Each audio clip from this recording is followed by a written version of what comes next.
It's Lara here. Welcome to your weekly Witchy Wednesday astrology forecast. This one's for the week of October 23rd to 29th, 2019. Welcome. Thank you for being here.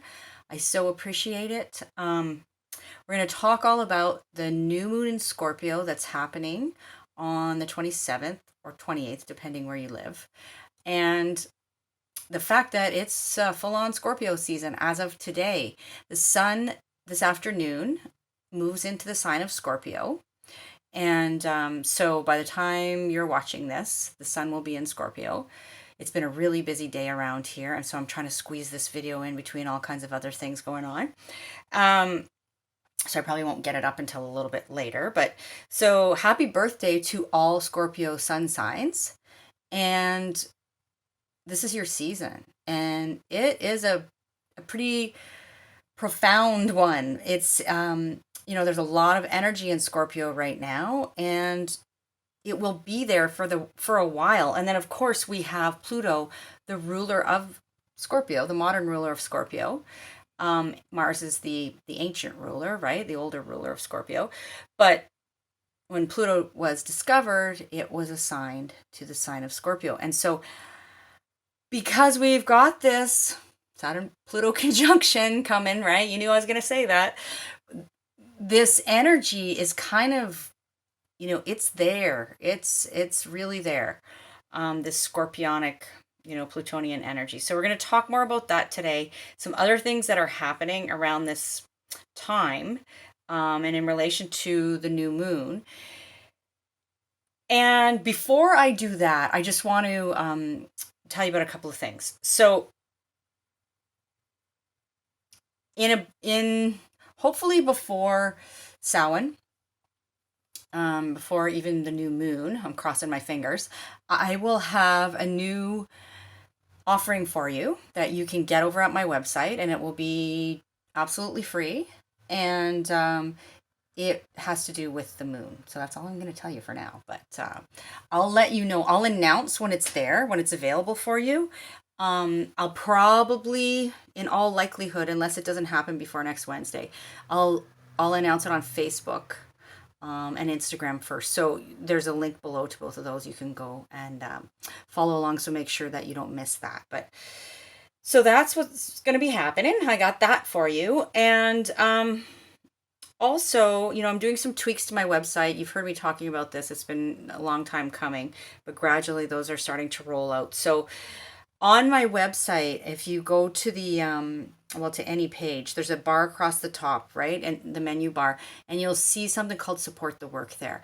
And so if you like these videos, if they're helpful to you, if you resonate with what I'm saying here, if you're getting value out of my Facebook and Instagram posts, that kind of thing, my blog, which I haven't paid much attention to for quite a long time. It's not really astrological focused at this point, but I'm going to be doing some more writing moving forward. So, any of those things, if you find it helpful, then you are welcome to go over to the support the work page, and you can make a small donation there. Either a one-time donation or a small monthly donation. And that helps me to keep offering things like this to you. So, there's that. And then I have some other things coming, but that's enough for today, right? That's enough for me talking about that today. So the link to find out about all that stuff is always below, the link to my website, and to connect with me, about readings or whatever else. All right, so let's get on with it here. The new moon in Scorpio is happening on October 27th at 11:39 p.m., so just before midnight, Eastern Standard Time. So in other time zones, it will be after midnight, and it will be officially on the 28th, right? So you can check your time zone and do the conversion. And the new moon is at 4 degrees of Scorpio. And there are, the biggest factor, I would say, in this new moon is the fact that the new moon is exactly opposing Uranus and Taurus at 4 degrees. So we're going to talk about that a little bit more in detail in a few minutes here. But I do want you to know that I thought I wrote down here where the moon was going to be. Oh, yeah, I did. So the moon enters the sign of Virgo this afternoon, right? The mutable earth sign of Virgo. And then on Friday, it enters Libra. That is cardinal air energy. And on Sunday, the 27th, the moon enters Scorpio when we have that new moon. And then it enters Sagittarius on Tuesday. So a new moon is always about new beginnings, new opportunities, fresh starts, fresh insights, right? New intentions, setting new intentions, that kind of thing.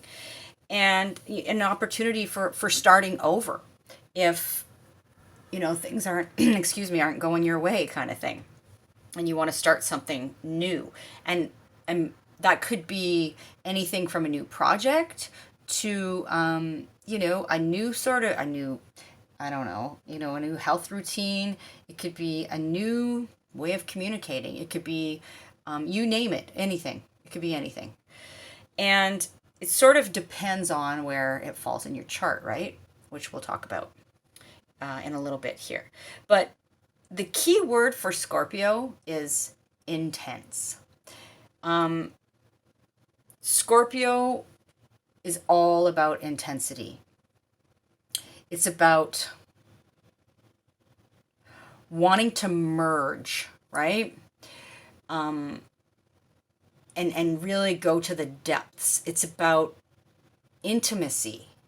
That can be like sexual intimacy, but it can also be even more so emotional intimacy.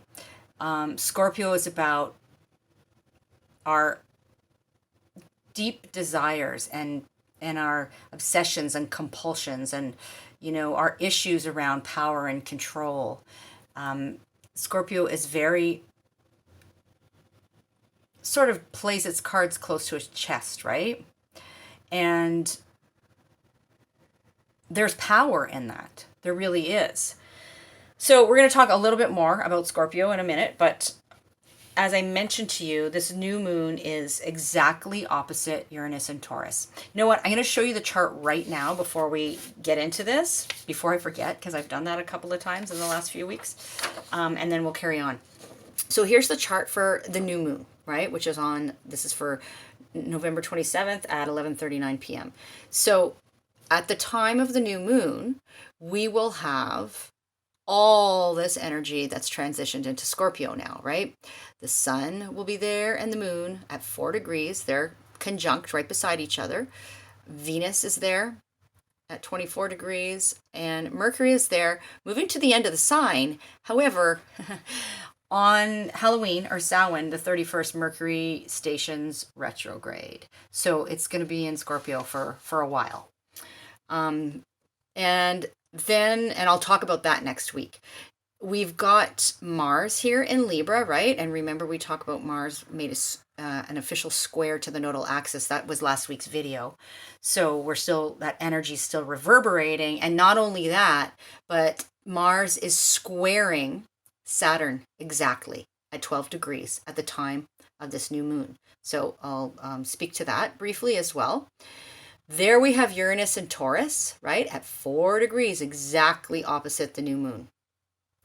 We've got the North Node in Cancer, and at 10 degrees, take note of that because I'm going to mention why that's significant. Of course, we've got Pluto there, 20 degrees of Capricorn now, and the South Node at 10 degrees. And, I think that's where I'll stop for today. Those are the really relevant things. So this opposition between the new moon and Uranus is on the axis, that Scorpio-Taurus axis, right? Scorpio and Taurus are two fixed signs right across the sky from each other. So Uranus is the awakener. Uranus wants to shake things up. It's the liberator, the change bringer, those sudden flashes of insight and genius, right?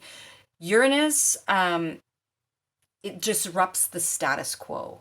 It's like a wake-up call, right? And it offers us new insights and experiences and ideas. And sometimes it shocks us, right? Into a sort of much needed change, and maybe change that we've been resisting. So I'm going to refer you, while I'm thinking about it, to a video that I have on my channel about Uranus's transit through Taurus. You can find that in a separate folder, like special astrology videos. There's only a few there right now, but that video is there, and that can offer you further insight. The sun opposes Uranus once a year. That's a normal thing. But this happens to coincide, this opposition coincides with the new moon. So the sun and the moon, right? A new moon is always sun and a moon coming together in the sky to birth something new. And it just so happens that this time Uranus is right across the sky opposing this.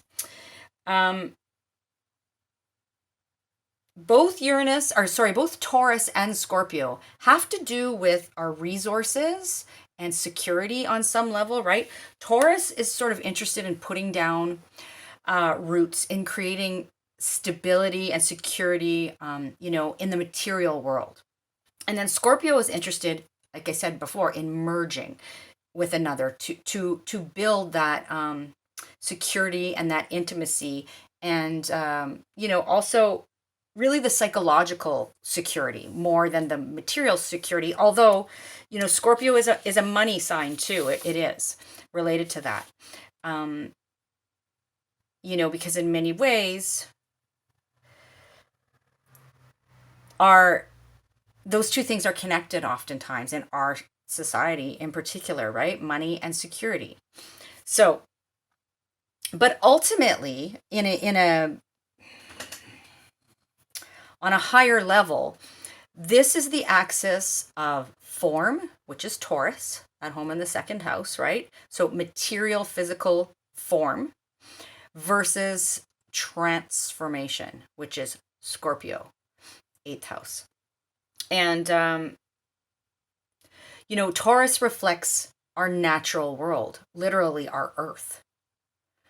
And Scorpio reflects the supernatural world, right? The occult, hidden knowledge, those kinds of things. Both Scorpio and Taurus are considered, yin in their expression, so more feminine in their expression. And that's not speaking to gender. It's just a quality of energy, right? So the way they go about getting their needs met is more about sort of magnetizing, that. It's more receptive. They magnetize what they desire, kind of thing. Rather than in the more yang or masculine way, the sort of Aries Mars way of going about getting what you want is more active, right? And the other common thing, both of these signs, I mentioned Scorpio plays their cards close to their chest, but Taurus does that as well, right? They're pretty private, protective. Another way of looking at that is they're very protective of what's theirs, So Scorpio is very loyal. It's a very loyal sign. But don't mess because that can change, right? And the other commonality between Taurus and Scorpio is that they are both fixed energies. So the fixed signs are those signs that mark sort of the dead center of the seasons, right? Of each season. And so that energy is very, it's steadfast, it can be stubborn, and doesn't like to sort of change, set in its sort of ways, set in its perspectives, that sort of thing, right?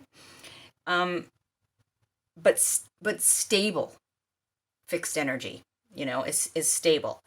And so if these two sides of the same coin, right, Scorpio and Taurus, if they are in balance, then this is about sort of using our inner authentic power, right? Scorpio, to create wealth, stability, and to get our needs met, right? Taurus in the physical world, and also our emotional needs.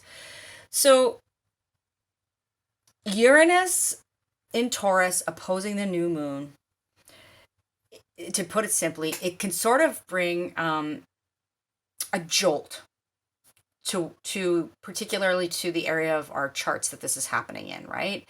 It can be like this lightning bolt kind of thing, and to really illuminate something out of the blue sort of thing. That's how Uranus tends to operate.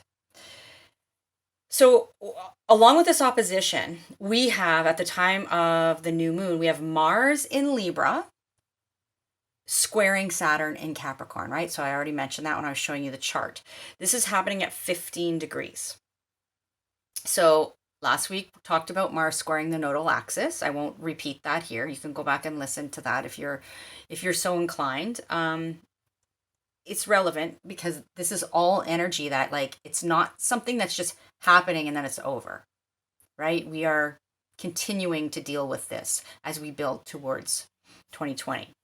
So Mars at the time of this full moon is now in exact square with Saturn. So this can feel tense.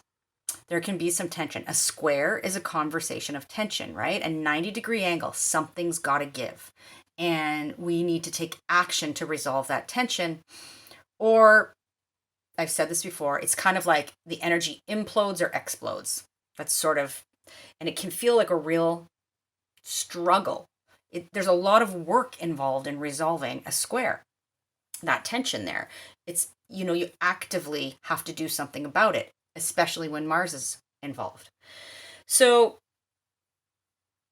the thing is, though, Mars is in Libra, right now. And so Mars, like, that sort of, it tempers some of that really aggressive, assertive kind of dynamic energy, because Libra's like, wants to be the diplomat and just and fair and sort of more subdued. But with the square to Saturn, this can bring up some tension, right? Between what we want to do to go out like Mars, what we want to act on, between our aggression and our assertiveness and our, even, our will, our desires, that kind of thing. And those Saturn themes, right? So rules, authorities, structures, time. We can feel like we're under a time crunch sort of thing. And we want to get it all done. And, but Saturn says, whoa, Nelly, not so fast, to Mars, because Saturn's about taking the slow and steady route, right? And square, with Mars in the square here, Mars is sort of pushing back with force. So it's like this, the authority of Saturn pushing against sort of the will of Mars, if you will. And so with this, we may be experiencing some aggression, some assertion, some anger, some, either bubbling up from ourselves, or we may be on the receiving end of that. And it may feel quite frustrating. So Mars wants us ultimately to be brave, right? To go after what we desire, to push forward, and to use our voices to speak out, sort of. And more than that, even to act, right? To act. Mars wants us to take action. And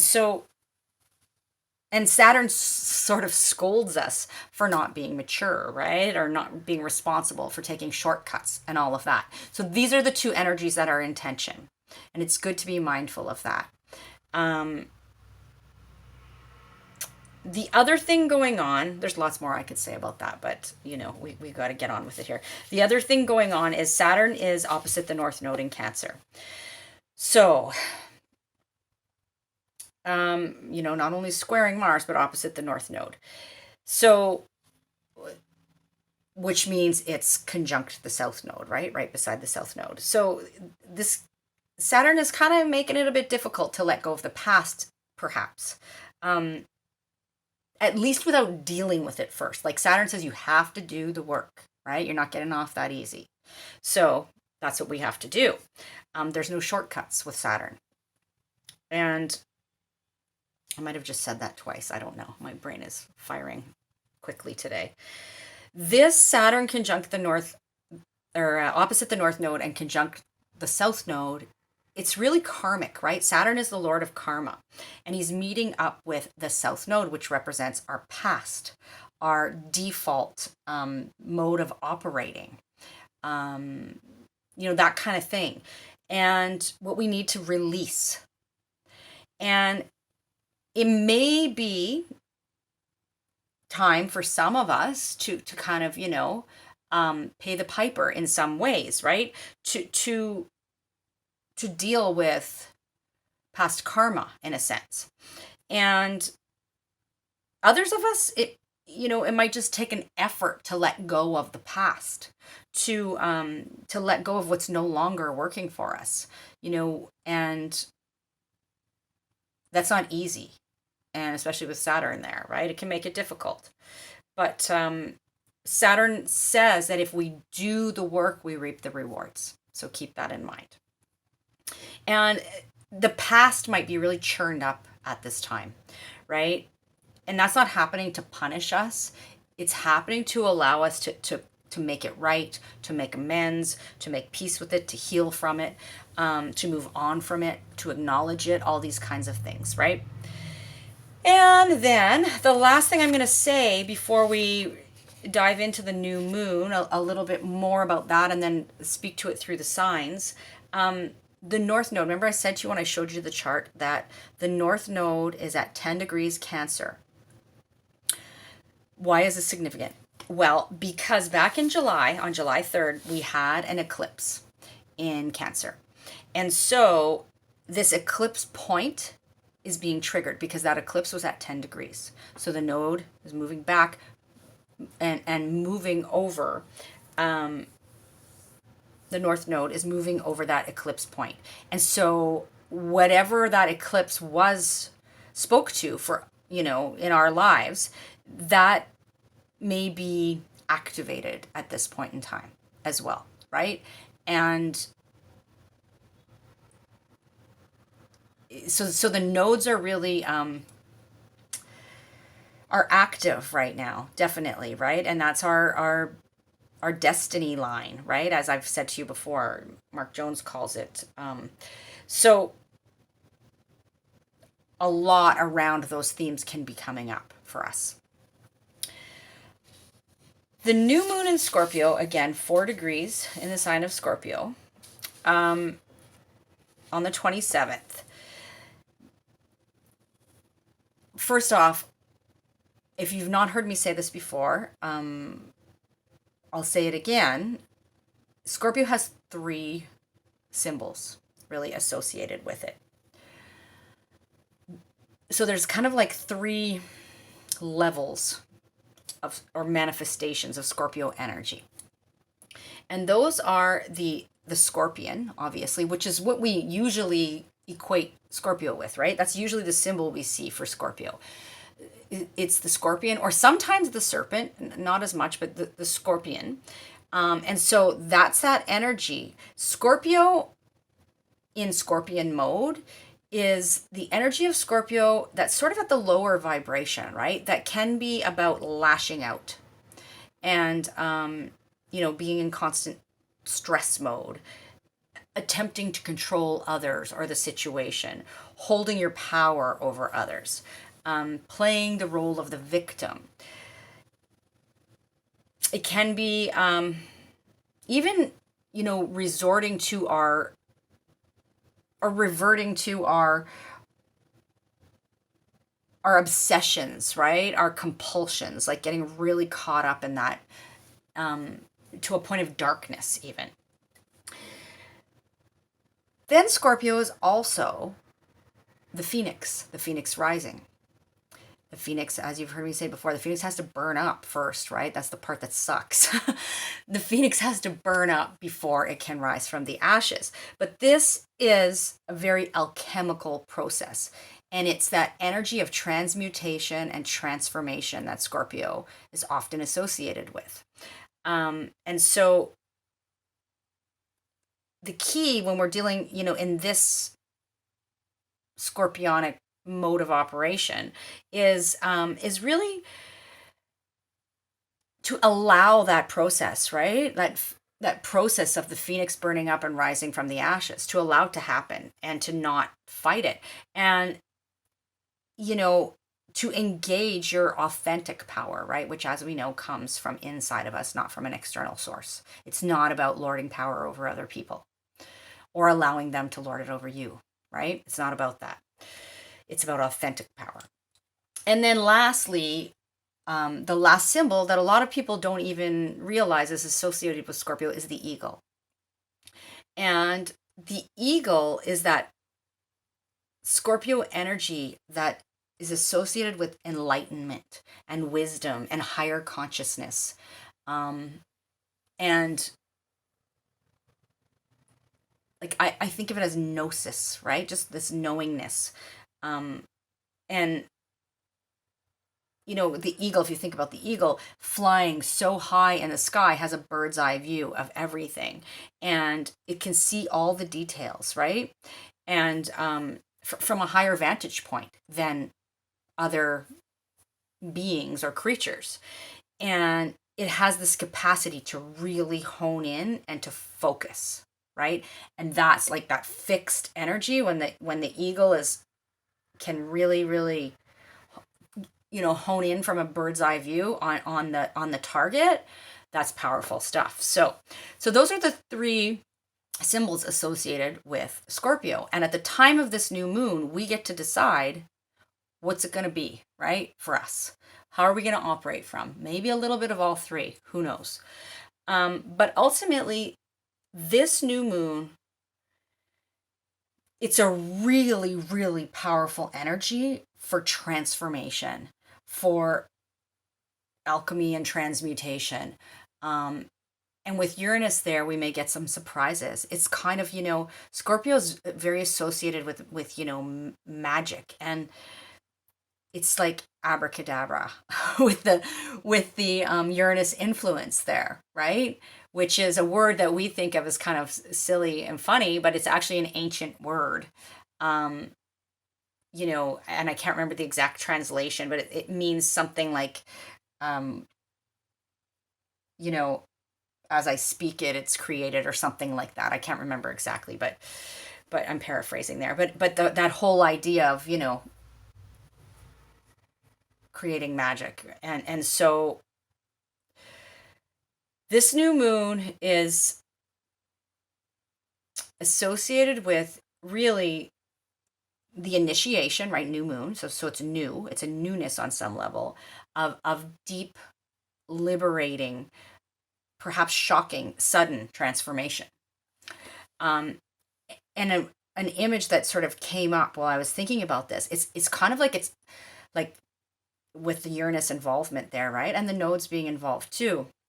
It's kind of like pouring drain cleaner down the drain, and just, it just unclogs, when that happens. So it's kind of like that sort of thing. Or it's like a bolt of lightning, right? That hits the center of a tree trunk and just splits it down the middle right to the roots. Kind of like that. And so, right to the roots, right to underground, Scorpio. It's ultimately, if you want to put it simply, it's kind of, it can be about break down or break through. Sometimes we have to do one before we get to the other. Not always, but sometimes, right? So, and largely that has to do, again, with how we deal with it. And with Uranus, it's kind of like you've got to be willing to go with it, right? You can't really resist Uranus energy. So, what symbol of Scorpio will you connect with to work with this new moon, right? And you can do a new moon ritual if you so desire, that circles around these scorpionic themes. And when I speak to what axis or what house this is falling in for you, you can bring that into your ritual, I won't go into specifics here because we don't really have time to do that, but there are resources online, if you're interested in new moon rituals or that kind of thing.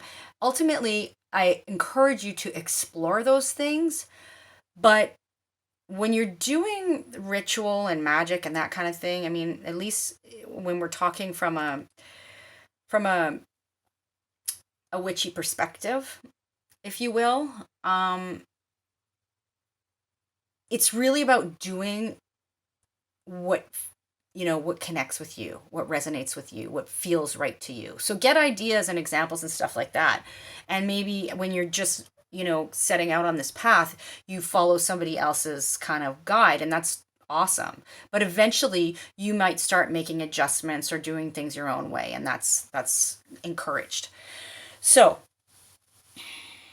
let's get to it. We're going to go through each sign, starting with and of course, this is going to speak to rising sign first and foremost, and then, also listen for your sun sign and your moon sign, please, because these are relevant. And then, yeah, we'll start with Scorpio because this is Scorpio's new moon. And I'm just going to give you a quick bit of information about the axis that this is happening on so that you can get an idea of, the new moon energies and what they're connecting with in your chart. I should have said, if you've got planets, points, sun, moon, rising at 4 degrees ish of Scorpio, give or take 5 degrees on either side, or 4 degrees of the other fixed signs, right, which are Taurus, Leo, and Aquarius, then this new moon will probably, you'll feel this. All of us will on some level, and we will feel Scorpio season because we're in it, and it's deep and intense. But okay, here we go. So we're going to start with Scorpio. Scorpio, this new moon is your new moon for the year. So this is like a well, it is a birthday, right? Because it's your birthday. We're in your birthday season now that the sun is in Scorpio. So this new moon is a really good opportunity for you to set new intentions and to have some kind of a new beginning, to embark on a new beginning for your year, really. So that's big, right? It is happening specifically on the axis of relationships, that first house and the 7th house, right? So the first house is the house of the self and your vitality and your physical being and your, your instinctual approach to the world and your sort of how you represent yourself out in the world. And then the 7th house, is the other, right? It's the one-to-one close personal relationships. So this is the axis that's being activated for you during this new moon opposite Uranus and Taurus. So please listen to the introduction to give you some insight, but that's where this is happening for you. I don't really have time in this video to kind of give, multiple examples like I do sometimes, but I think I've said enough. And if I'm giving you this access to really, ground you into what this is about for you. So we're moving on to Libra now, where we have the new moon happening in your 2nd house, Libra, and that is opposite Uranus and Taurus in the 8th. So it's this axis of resources, right? Our material resources versus our other people's resources kind of thing, and what we share with others. But moreover, it's the axis of form and transformation, right? 2nd house, 8th house. And so I spoke to that a little bit in the intro. Make sure you listen to that. So there is something here, a newness, something being initiated in Scorpio fashion, that is in that 2nd house of your resources, your values, your material possessions, your self-worth, this kind of thing. So that's the area that's really lit up for you, Libra. And Virgo, you're next. We have the new moon happening in your 3rd house, Virgo. So, and it's happening opposite Uranus and Taurus in the 9th. So this is the axis of the mind and communications to a degree. So it's the higher mind, 9th house, versus the lower mind, right? and that's not like one's not better than the other. I'm that's not what I'm getting at here. But the third house is associated with sort of the lower mind. And what I mean by that, it's like our day-to-day interactions and conversations and styles of communication, that sort of thing. The third house is also associated with our local environment, right? Our immediate environment and the people in our immediate environment. And so that's where the new moon is happening for you. That's what's being lit up for you, and that's where some newness is transpiring there, opposite that ninth house of philosophy, education, teaching, learning, your belief system, travel, this kind of thing, right? In the ninth house, which is where Uranus is sitting for you. So something's going on that axis. All right, Leo, you're next. We've got the new moon in your fourth house, Leo. And so that's what's being, something new transpiring in that house of home, family, real estate, roots,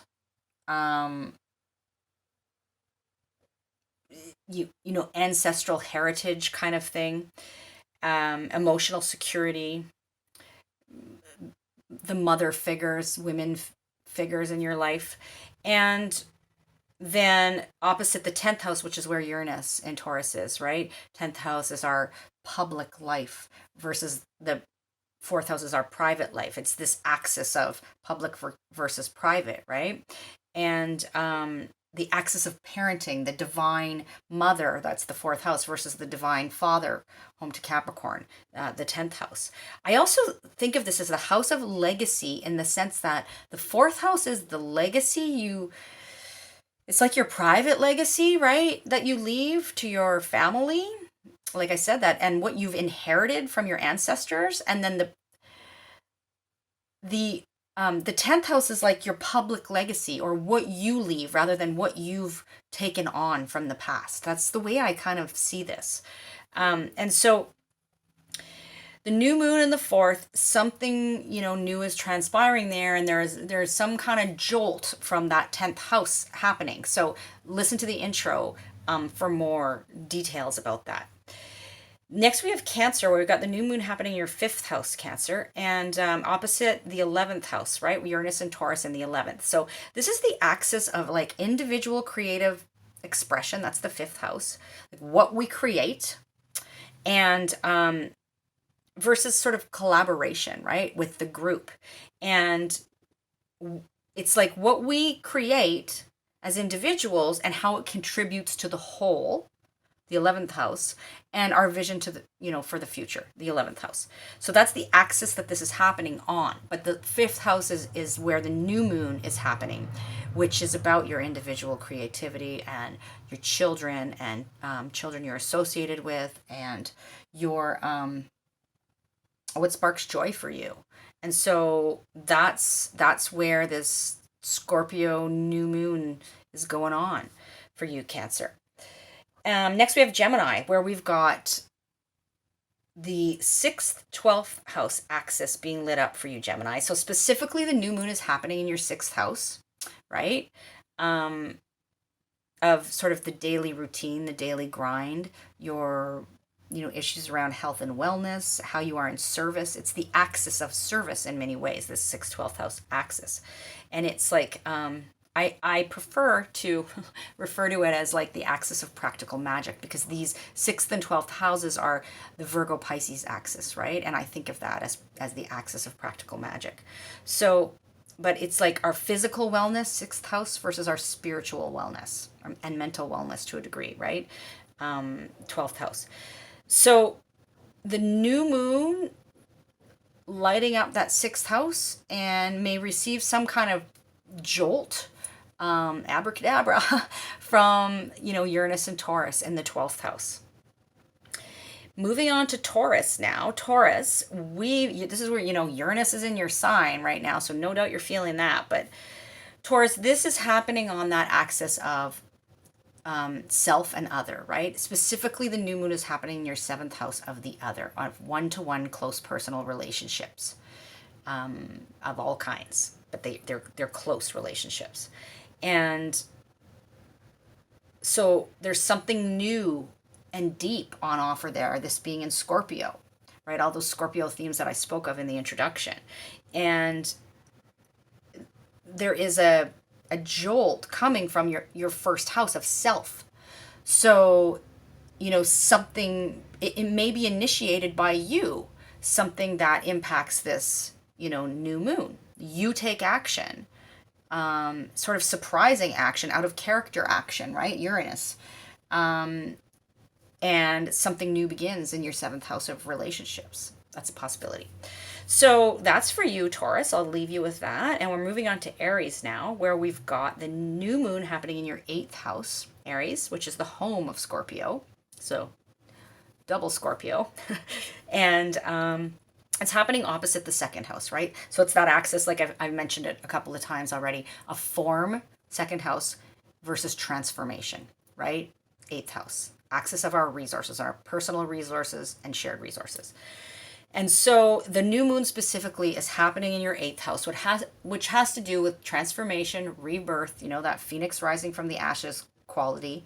It has to do with the resources that we share with others, and that we get through others. So, taxes, insurance payments, wills, money we get from clients, even this kind of thing.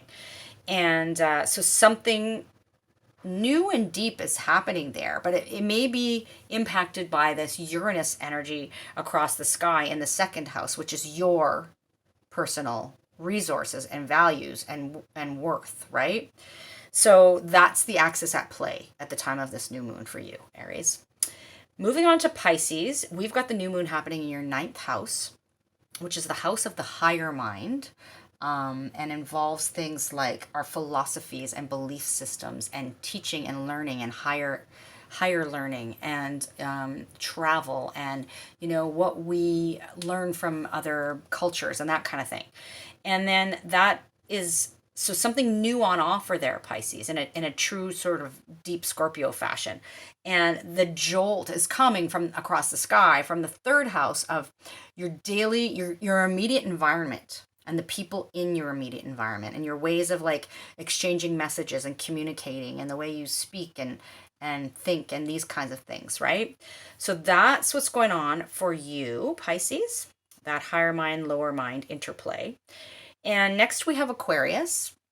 Aquarius, the new moon for you is happening in the 10th house of your career and your public reputation and your status and your relationship to authority and, father figures and the public legacy, right? The legacy that you will leave.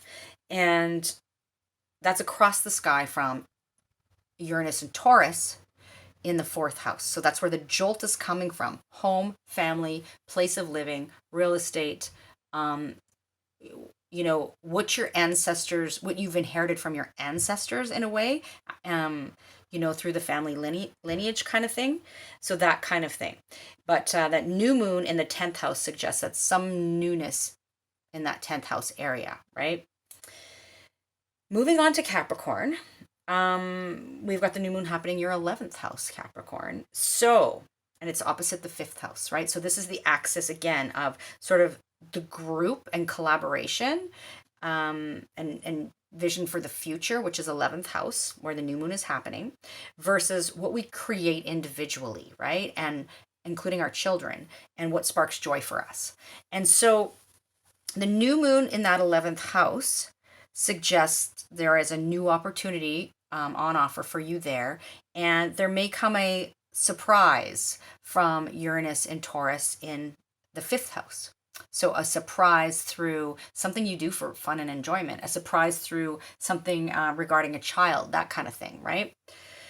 Impacting that new moon energy in the 11th. So that's for you, Capricorn. And then last but not least here, we've got Sagittarius, where we've got the new moon happening in your 12th house, Sag, and opposite Uranus and Taurus in the 6th. So your spiritual life, right? Your dream world, your connection to the divine and to the unseen, and to the subconscious, including our kind of,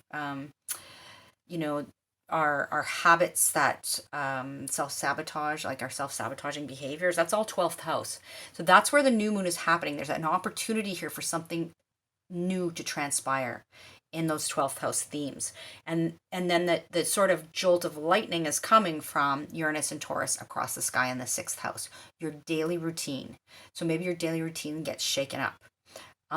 Or you've got in that house is it's also how we are of service, right? So that could be a factor. Issues around health and wellness and routines around that. So that's what's going on for you, Sagittarius. Please listen to the introduction, folks, because that's where you're going to get all the the really more robust information to help you kind of navigate what I'm talking about here. I don't have, well, we're at the end of our time on the video really, but I don't have a ton of time to go into more depth. But next week I'll be back and I'm going to talk a little bit more about Scorpio because we've got Mercury stationing retrograde next week. So thanks so much for being here. I really appreciate it. I hope you didn't feel that this was rushed. And I will see you next week. Take good care. Bye-bye.